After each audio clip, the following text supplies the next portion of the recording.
Welcome students, study at the rate Uttarakhand के online platform में आपका स्वागत है। आज का जो सेशन है, जैसे हम लोग लेके चल रहे हैं पर्यावरण एवं पारिस्थितिकी, जिसमें हम लोग कवर करेंगे राष्ट्रीय वन नीति जो 1952 में जारी करी गई थी, उसके बाद 1988 और 2018, और साथ ही साथ जो वन स्थिति रिपोर्ट है 2021, इससे संबंधित हमारे एग्जाम में क्वेश्चन बहुत सारे बनते हैं। उनको हम देखेंगे और समझेंगे क्वेश्चन के माध्यम से। ठीक है, तो ये आज का जो हमारी क्लास रहेगी, क्लास नंबर 16 रहेगी। ठीक, तो सबसे पहले हम समझते हैं राष्ट्रीय वन नीति 1952। ठीक है, जैसे हमारा भारतवर्ष स्वतंत्र हुआ था और स्वतंत्रता के बाद इस चीज़ की बहुत ज़्यादा हमें महसूस हुआ, ये चीज़ बहुत ज़्यादा हमें ज़रूरत पड़ी कि किसी प्रकार से कि राष्ट्रीय वन नीति बनाया जाए, क्योंकि जैसे अंग्रेज गए थे तो उन लोगों ने भारत का आर्थिक रूप से, भारत की जो वन संपदा है, ठीक है, भारत के जो संसाधन है जिसमें मुख्य रूप से वन संपदा, इनका बहुत ज़्यादा दोहन किया था, जिसके कारण वनों की कटान का जो उच्चतम स्तर पर पहुंच गया था, चाहे वो वैध हो चाहे अवैध हो, तो उसमें राष्ट्रीय वन नीति बनाना आवश्यक था। तो सबसे पहले राष्ट्रीय वन नीति 1952 बनाई गई। ठीक है, सबसे पहले 1952 बनाई गई। इसके अंतर्गत वनों को वर्गीकृत किया गया। पहले एक बोला गया संरक्षित वन, फिर सेकंड बोला गया राष्ट्रीय वन, फिर ग्राम वन और वृक्ष भूमि। ठीक है, इस प्रकार ये भी बोला गया कि लगभग देश के 33% भाग पर ये वनों का वन होने आवश्यक है। ठीक है, और उसके बाद फिर जो नेक्स्ट जो वन नीति आई वो आई 1988। ठीक है, 1988 में क्या किया गया, वनीकरण एवं व्यर्थ भूमि का विकास की बात की गई। फिर विद्यमान वनों में पुनः पौधारोपण आदि की बात करी, लकड़ी के अन्य विकल्पों को प्रोत्साहन देने की बात की गई। ठीक है, ये थी 1988 की बात। फिर जैसे 2019 में 21 नवंबर 2019, ठीक है, 21 नवंबर 2019 को फिर से एक बार वन नीति का उसका अवलोकन किया गया। ठीक है, और जो इसका जो प्रारूप था वो विभिन्न बैठकों की में ये स्वीकृत हो गया। ठीक है, और जिसे राष्ट्रीय वन नीति 2018 बोला गया। ठीक है, वन नीति से 2018 बोला गया, लेकिन स्वीकृत कब हुआ, 2019 में। तो ये आप चीज़ याद रखेंगे। ठीक है, तो इस प्रकार ये वन नीति रही। तो अब हम इनके क्वेश्चनों को समझते हैं और किस प्रकार ये चीज़ें आगे बढ़ी हैं। ठीक है, तो सबसे पहला क्वेश्चन है, एग्जाम में कई बार आता है, राष्ट्रीय वन नीति 1952 के अनुसार निम्नलिखित में कौन सा वन का संवर्ग नहीं है। मतलब राष्ट्रीय वन नीति 1952 में जो लागू की गई थी, उसके जगह आधार पर जो वनों को वर्गीकृत किया गया था, उन वर्गीकृत में सबसे पहले संरक्षित वन, बिल्कुल ठीक है, और उसके बाद राष्ट्रीय वन, बिल्कुल ठीक है, ये भी किया गया था। फिर ग्राम वन के आधार वर्गीकृत किया गया था, और एक और वर्गीकरण किया गया था उसमें वृक्ष भूमि। ठीक है, वृक्ष भूमि, ठीक है, इसके आधार पर 4 भागों में विभाजित किया गया था। ठीक है, तो इनमें से क्वेश्चन है हमारा कि इनमें से कौन सा वन संपर्क नहीं है, तो राष्ट्रीय उद्यान जो है ना, ये वन संपर्क में नहीं आता है। इस चीज़ को आप याद रखेंगे। नेक्स्ट क्वेश्चन हम लोग देखते हैं, एल्युमिनियम एक हरी धातु है। ठीक है, एल्युमिनियम एक हरी धातु है और वह लकड़ी का स्थान लेकर वनों को बचाती है। ठीक है, तो ये जो क्वेश्चन है आपका, ये पूछा जा रहा है एल्युमिनियम के बारे में। एल्युमिनियम को आप जानते हैं, इसको हरी धातु बोला जाता है, ये बात तो सही है, लेकिन क्या वो लकड़ी का स्थान लेकर वनों को बचाती है इसलिए इसको हरी धातु बोला जाता है? नहीं, ये बात गलत हो जाएगी। कारण यह है कि इस हरी धातु इसलिए बोला जाता है कि ये नवीकरणीय योग्य हो जाने वाले गुण के कारण या पुनः उत्पादन की प्रक्रिया में ऊर्जा की काफ़ी बचत करता है। ठीक है, तो लेकिन एल्युमिनियम का लकड़ी के स्थान पर प्रयोग नगण्य कह सकते हो, जीरो कह सकते हो। तो ये जो हमारा ऑप्शन हो जाएगा, ये ए सही है लेकिन आर गलत है। उम्मीद करता हूँ आपको ये चीज़ समझ आ गई होगी। ठीक है, आगे देखते हैं, भारत में पारिस्थितिकी संतुलन बनाए रखने के लिए वनाच्छादन, मतलब वन क्षेत्र हेतु न्यूनतम संस्तुत भूमि क्षेत्र है। मतलब भारतीय वन संपदा को बनाए रखने के लिए, पारिस्थितिक संतुलन बनाए रखने के लिए कितने प्रतिशत भूमि वन होना आवश्यक है? ये राष्ट्रीय वन नीति 1952 की रिपोर्ट के अनुसार 33% भाग पे या पूरे देश के 1/3 क्षेत्रफल पर ये इतने वन होने आवश्यक है। ठीक, नेक्स्ट क्वेश्चन देखते हैं। मैं बार फिर से कह रहा हूँ, प्रश्नों के सिरे पे मत जाइएगा, वही इंपॉर्टेंट लिए गए जो आपके लिए आवश्यक है और जो करंट से उस चीज़ को हम मैच कर सकते हैं। ठीक है, ओके, आगे देखते हैं, राष्ट्रीय वन नीति के मुख्य उद्देश्य क्या थे? तो नीचे दिए गए कूट से अपना उत्तर चुनें। ठीक, तो पहला ऑप्शन है पारिस्थितिकी संतुलन को सुनिश्चित करना, ये तो निश्चित रूप से सही होना चाहिए। ठीक है, ओके, दूसरा है सामाजिक वानिकी को प्रोत्साहन देना। ठीक है, ये वाला ऑप्शन वन नीति में शामिल नहीं था। ठीक है, ओके, देश की कुल भूमि का 1/3 वनाच्छादित करना। ठीक है, तो ये भी आपको आंसर इसका सही लग रहा होगा, लेकिन ये मुख्य उद्देश्य नहीं है, ये रणनीति है। ठीक है, ये रणनीति में काउंट होता है। ठीक है, चौथा है वन प्रबंधन में जन सामुदायिक सहभागिता को प्रोत्साहित करना, ये भी वन नीति के मुख्य उद्देश्यों में आएगा। तो आपका 1 और 4 जो है ना, ये मुख्य उद्देश्य में आ जाएगा, और 2 और 3 जो है ये रणनीति में आएगा, याद रखिएगा। ये रणनीति के अंतर्गत आता है। थोड़ा सा यूपीएससी का प्रश्न है, माफ कीजिए यूपीएससी का नहीं है, लेकिन थोड़ा सा घुमावदार प्रश्न है, याद रखिएगा। ये रणनीति में आता है 2 और 3, और 1 और 4 इसके मुख्य उद्देश्य आ जाएंगे। इस प्रकार ये ऑप्शन सी ठीक हो जाएगा, ठीक है। तो ये थे रणनीति से हमारे माफ कीजिएगा जो राष्ट्रीय वन नीति से संबंधित प्रश्न थे। अब जो है ये भारतीय वन स्थिति रिपोर्ट 2021 की बात करता है, ठीक है। इसमें कुछ मैंने डाटा ऐड किए हुए हैं, ठीक है। किस प्रकार भारतीय वनों को डिवाइड किया गया, अति सघन वन, मध्यम सघन वन, खुले वन, ठीक है। तो एक एक डाटा अभी फिलहाल तो आपके सामने बताना सफल नहीं, संभव नहीं है छोड़ कम समय में, पर मैंने फिर भी इनका डाटा को पूरे से ऐड कर रखा है कि इस क्षेत्र में ज़्यादा मैंग्रोव का आवरण है, ठीक है। वन क्षेत्र के संदर्भ में शीर्ष देश कौन से हैं, और ये पूरे भारतवर्ष की राज्यवार जो स्थिति है वनों की, कितने प्रतिशत वन है, कितने भौगोलिक क्षेत्रफल में है, या उसका प्रतिशत के अनुसार कितने कितने क्षेत्रफल में वन है, ये डाटा ऐड किया हुआ, ये आपको पीडीएफ के फॉर्मेट में मिल जाता है। लेकिन हम क्वेश्चन के फॉर्मेट में समझेंगे और उसको समझने का प्रयास करेंगे, ठीक है।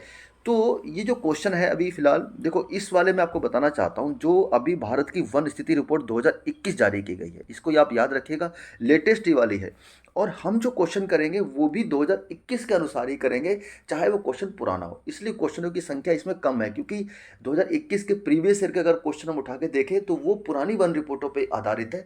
लेकिन अभी 2021 पे जो एग्जाम हुए उस पर वन रिपोर्टों पे कम क्वेश्चन बने, लेकिन फिर भी हम पुराने क्वेश्चन भी करेंगे, वो भी करेंगे 2021 के अनुसार में, ठीक है।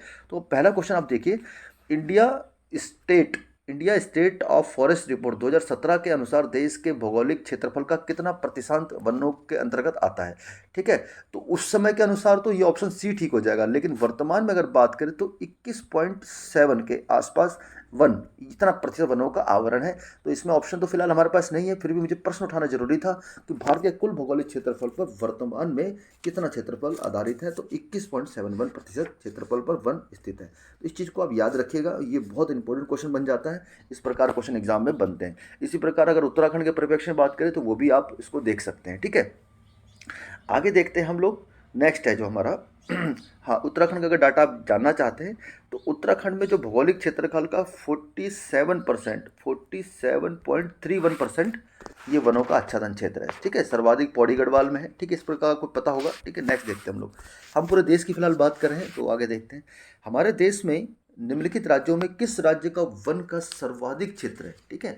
बहुत बार एग्जाम में आया हुआ है, चाहे ये 2021 वन रिपोर्ट पर आधारित हो, चाहे 2010 पर आधारित हो, जो वनों का सर्वाधिक क्षेत्रफल है वो आज भी मध्य प्रदेश में स्थित है, याद रखिएगा इस चीज़ को, ठीक है। तो ये जो उपरोक्त ऑप्शन थे ना, 4 ऑप्शन थे, इनकी जो स्थिति दी हुई है, मध्य प्रदेश में 77,493 वर्ग किलोमीटर में क्षेत्रफल में फैला हुआ है, ठीक है। और बाकी राज्यों की स्थिति भी आपके सामने दी हुई है, ठीक है। और यहाँ पे ये भी दिया हुआ है प्रश्नकाल तथा वर्तमान में भी, ठीक है। प्रश्नकाल कब था, प्रश्नकाल पुराना था, 2010 का प्रश्न था या 2003 का प्रश्न था, तब भी और आज भी मध्य प्रदेश में राज्य में वन का सर्वाधिक क्षेत्र दर्ज है। इसका मतलब प्रतिशत में दर्ज नहीं है, वन का क्षेत्रफल अधिक है, ठीक है। अच्छा, ओके, आगे देखते हैं हम लोग नेक्स्ट क्वेश्चन। निम्नलिखित में किस राज्य में सर्वाधिक क्षेत्र वनों के अंतर्गत पाया जाता है, तो यहाँ पर प्रतिशत की बात कर रहा है, तो सर्वाधिक जो वन प्रतिशत हो जाएगा वो अरुणाचल प्रदेश में है, इस चीज़ को आप याद रखिएगा, ठीक है। नेक्स्ट क्वेश्चन, भारत के किस राज्य में उसके क्षेत्र का अधिकतम प्रतिशत क्षेत्र वन आच्छादित है, तो ये भी प्रतिशत के हिसाब से बात कर रहा है, तो इसका भी अरुणाचल प्रदेश हो जाएगा। अगर यहाँ पर ऑप्शन में एमपी होता तब भी उत्तर हमारा अरुणाचल प्रदेश रहता है। तो कारण क्या है कि उस राज्य के कुल क्षेत्रफल का, ठीक है, सबसे ज़्यादा प्रतिशत किसका है, तो फिलहाल सॉरी माफ़ कीजिएगा, ये अगर 2021 की बात करूं, माफ़ कीजिएगा सॉरी, 2021 की अगर बात करूं, 2021 में जो सर्वाधिक क्षेत्रफल है वो मिजोरम में है, ठीक है। और उसने अरुणाचल प्रदेश को पीछे छोड़ दिया है, आप इस चीज़ याद रखिएगा। मिजोरम में फिलहाल 84.53% वन क्षेत्रफल है, ठीक है। अरुणाचल में पहले हुआ करता था, ठीक है, 2021 की रिपोर्ट के अनुसार ये 79.33% है। इस चीज़ को आप याद रखिएगा, बहुत इंपॉर्टेंट क्वेश्चन है, और 2021 की वन रिपोर्ट पे ही आधारित मैं प्रश्न आपको उत्तर दे रहा हूँ। तो ये मिजोरम हो जाएगा, मैं गलती से अरुणाचल प्रदेश बोल बैठा, ठीक है। ओके, अगला देखते हैं हम लोग, नेक्स्ट क्वेश्चन, प्रतिशत अधिकतम वन क्षेत्रफल कहाँ पर स्थित है, तो इसका उत्तर मिजोरम होगा। फिर से आप याद रखिएगा, डाटा भी पूछ सकता है, 84.53%, ठीक है। नेक्स्ट देखते हैं हम लोग, भारत में अति सघन वनों का सर्वाधिक क्षेत्र जिस राज्य में पाया जाता है। अब देखिए यहाँ पर अति सघन वनों की बात कर रहा है। स्टार्टिंग में आपको मैंने डाटा प्रोवाइड किया था। इस डाटा के अनुसार जैसे भारत में अति सघन वन, मध्यम वन, खुले वन इस प्रकार का क्षेत्रफल है, तो उन वनों में सर्वाधिक क्षेत्रफल पाया जाता है, अति सघन वन की बात कर रहा है तो अरुणाचल प्रदेश में पाया जाता है। इस चीज़ को आप याद रखिएगा। तो इसका उत्तर हो जाएगा अरुणाचल प्रदेश। ठीक है, नेक्स्ट क्वेश्चन हम लोग देखते हैं। India state of forest report 2021 के अनुसार, ठीक है, किस राज्य में पिछले 2 वर्ष में वन क्षेत्रफल में अधिकतम वृद्धि दर्ज करी है? ये बहुत मोस्ट इंपॉर्टेंट क्वेश्चन है कि देखिए वन क्षेत्रफल में वृद्धि करना एक हमारे देश के लिए एक पॉजिटिव साइन है, उस राज्य के लिए सम्मान का विषय है कि अगर वनों के क्षेत्रफल में वृद्धि होती है तो इस प्रकार के क्वेश्चन बहुत इंपॉर्टेंट बन जाते हैं। 2022 यूपी पीसीएस में आया भी हुआ है और आने वाले दूसरे एग्जाम में संभावना है। तो 1% में सर्वाधिक वृद्धि जो दर्ज की गई है वो अरुणाचल प्रदेश में की गई है। ठीक है, इस प्रकार के घुमावदार प्रश्न आ जाते हैं। ठीक है, तो उत्तर अरुणाचल प्रदेश का उत्तर सही हो जाएगा। नेक्स्ट क्वेश्चन है, निम्नलिखित में कौन सा एक कथन सत्य नहीं है? ठीक है, भले ये क्वेश्चन 2010 में आया हो, ठीक है, याद रखिएगा, लेकिन हम जो इसका आंसर निकालेंगे वो निकालेंगे 2021 के हिसाब से।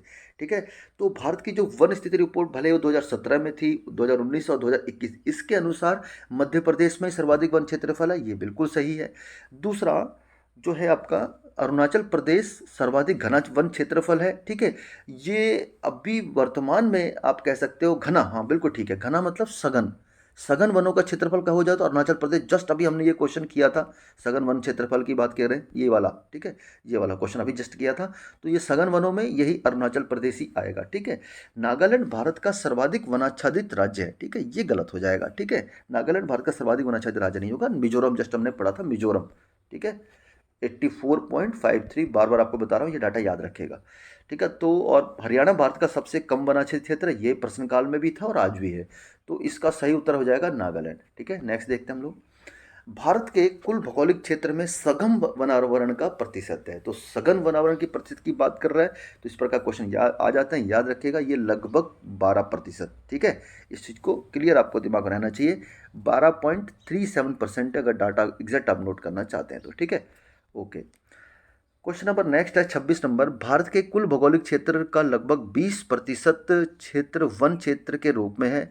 कुल वन क्षेत्र में लगभग 40% सघन वन क्षेत्र है। ठीक है, तो 20% नहीं है, कुल भौगोलिक क्षेत्र का 20% नहीं है, 21.71% है। याद रखिएगा भारत का वन क्षेत्रफल बड़ा है। ठीक है, तो पहला तो ये गलत हो जाएगा, ये पहला गलत हो जाएगा। दूसरा, राष्ट्रीय वन कार्यक्रम का उद्देश्य भारत के 1/3 क्षेत्र में वृक्ष को और वनों को ढकना है, तो ये ऑप्शन बिल्कुल ठीक हो जाएगा। ठीक है, तो ऑप्शन 2 हमारा सही रहेगा।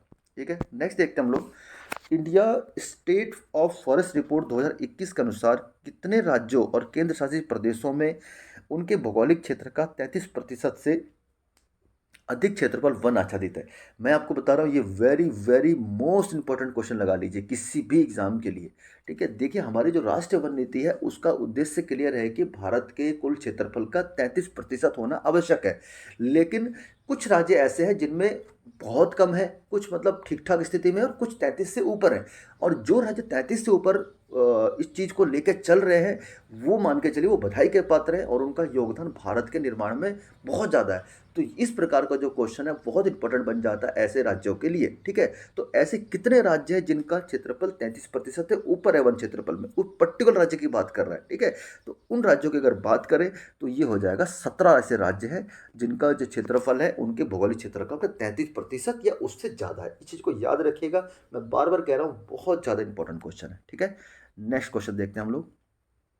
अब मैंग्रोव की बात करें, मैंग्रोव का हमने बड़े अच्छे से पिछली क्लास में स्टडी करी थी। भारत में मैंग्रोव का दूसरा सबसे बड़ा क्षेत्र पाया जाता है। ठीक है, अगर मैंग्रोव की बात करें सबसे ज़्यादा बड़ा क्षेत्र होता है पश्चिम बंगाल में, वेस्ट बंगाल में। ठीक है, फिर उसके बाद गुजरात में, ये चीज़ें कर दे रहा हूँ, गुजरात, फिर उसके बाद अंडमान निकोबार।